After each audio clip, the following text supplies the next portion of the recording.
ರೊಟ್ಟಿ ಒಯ್ಯಕ್ಕೆ ಯಾರು ಬರಾಕೋಲ್ರಲ್ಲ. ಎಷ್ಟೊತ್ತಾತ್ ನಾ ರೊಟ್ಟಿ ಹಿಡ್ಕೊಂಡು ಕುಂತು ಇಲ್ಲಿ ಮಟನೂ ಯಾರು ಬಂದೇ ಇಲ್ಲ. ನಡಿ ನಾನು ರೊಟ್ಟಿ ಒಯ್ಯಾಕೆ. ಲಘು ಲಘು ಸಂತಿಗೆ ಹೋಗ್ಬಂದು ರೊಟ್ಟಿ ಮಾಡ್ಬೇಕಿನ್ನು ನಾನು. ಹೈ ಇದೇನಪ್ಪ ರೊಟ್ಟಿ ಮಾರಕತ್ತಾರ ಮನೆ ಕಡೆ ಕುಂತು ತಡಿ ಕೇಳಿದ್ರ ಆತ ಎಷ್ಟು ರೂಪಾಯಿ ಅಂದ. ಅಕ್ಕಾರ ರೊಟ್ಟಿ ಎಷ್ಟ್ರಿ?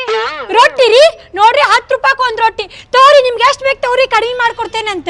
10 ರೂಪಾಯಿ ಒಂದು ರೊಟ್ಟಿ ಹೋಗ್ರಿ ಭಾಳ ದುಬಾರಿ ಆಯ್ತದ. ನನ್ನ ಮನ್ಯಾಗ ಸುಟ್ಟಿ ಅಂದ್ರೆ ಎಷ್ಟು ಹಾಕ ನಾವು ರೊಟ್ಟಿ ಹಾಕವು. ನೋಡ್ರಿ ಅಕ್ಕರ ಇವು ರೊಟ್ಟಿ ಮನ್ಯಾಗ ಮಾಡಿದ್ವಿ. ನಾನಾ ಬರ್ದೇನ್ರಿ ಇವ್ನ ರೊಟ್ಟಿನ. ಇವು 100 ರೊಟ್ಟಿ ಅದಾವು, 1000 ರೂಪಾಯಿ ಆಕೈತಿ. ನಿಮಗ ಅಂತೇಳಿ 500 ರೂಪಾಯಿ ಕೊಡ್ತೀನಿ, ತಗೊಂಡ್ ಹೋಗ್ಬಿಡ್ರಿ. ಚಿಕನ್ ಸಾಂಬಾರ್ ಜೊತೆಗೆ ಮಸ್ತ್ ಅಕ್ಕವ್. ಕಟುಮ್ ಕುಟುಂಬ ಅನ್ಕಂತ ತಿನ್ಬೋದು. ತಗೊಂಡ್ ಹೋಗ್ಬಿಡ್ರಿ, ಒಂದು ರೇಟ್ ಮಾಡ್ಕೊಡಾಕತ್ತೀನಿ.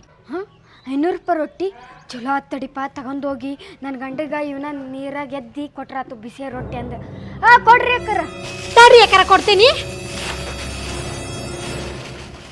ಹಾಂ ತಗೊಂಡ್ಬಿಡ್ರಿ ಅಕ್ಕರ. ತಗೋರಿ ರೊಕ್ಕ. ಹಾಂ ಕೊಡ್ರಿ ಅಕ್ಕರ. ಹೆಂಗಾದ್ರೂ ನನ್ನ ರೊಟ್ಟಿ ವ್ಯಾಪಾರ ಆತಪ್ಪ.